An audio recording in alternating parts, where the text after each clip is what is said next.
Hello साथियों। अभी मैं एक चैनल पे देख रहा था, बिहार इलेक्शन को लेके एक नया अभी ताज़ा सर्वे आया है। बहुत बड़ी एक कंपनी है, वो सर्वे करती रहती है चुनाव को लेकर, अपना एनालिसिस बनाते रहते हैं और उनका ट्रैकर भी लगातार चल रहा है। महीना 2 महीना काफ़ी दिन हो गया बिहार में एक्टिव है। तो उन्होंने 2 चीज़ बताई।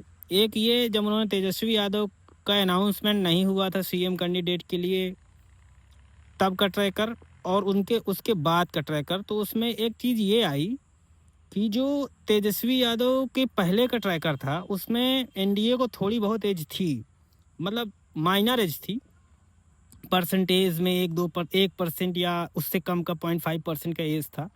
बट अभी उन्होंने अपना एनालिसिस बताया है, भी कोई एग्जैक्ट आंकड़ा तो नहीं दिया, बट ये कह रहे हैं कि सीएम अनाउंस होने के बाद हो सकता है एज महागठबंधन के फेवर में हो, या 1% या 0.5% ऐसी एज भी हो सकती है। बट वो एनालिसिस करने के बाद बताएंगे। तो आप समझ सकते हैं कि बिहार का चुनाव अभी कहाँ खड़ा है। इसका मतलब बिहार का जो चुनाव है वो एकदम नेक टू नेक फाइट में फंसा हुआ है।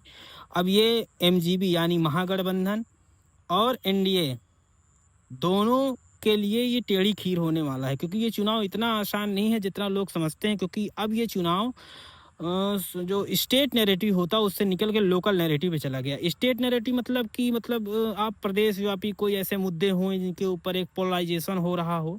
बिहार में ऐसा कोई इतिहास रहा नहीं है। जबकि लोकल फैक्टर, कैंडिडेट फैक्टर, ये बहुत ज़्यादा बिहार में हावी रहता है और हमेशा हावी रहे हैं, कोई आज की बात नहीं है। तो अब ये स्टेट नैरेटिव से निकल के लोकल नैरेटिव पे चला गया है बिहार का इलेक्शन। अब देखते ही है, क्योंकि दोनों तरफ से एक धुरंधर लगे हुए हैं। अब इसमें जो सबसे बड़ी बात है वो ये है कि जो पीके की जनसुराज है वो कितना डेंट करती है। क्या वो 6-7% वोट लाते भी हैं कि नहीं लाते हैं? क्या वो दोनों को डेंट करने वाले हैं, किसको डेंट करने वाले हैं, ये एक देखने वाली बात होगी। लेकिन जहाँ तक मेरा अपना अनुमान है कि पीके कम से कम हालत में 7 से 8% वोट तो गेन कर रहे हैं। जहाँ तक मैं देख रहा हूँ, कुछ चैनल, कुछ न्यूज़ एजेंसियों के सर्वे या कुछ अपने लोकल जो जर्नलिस्ट हैं वो पोस्ट कर रहे हैं सोशल मीडिया पे।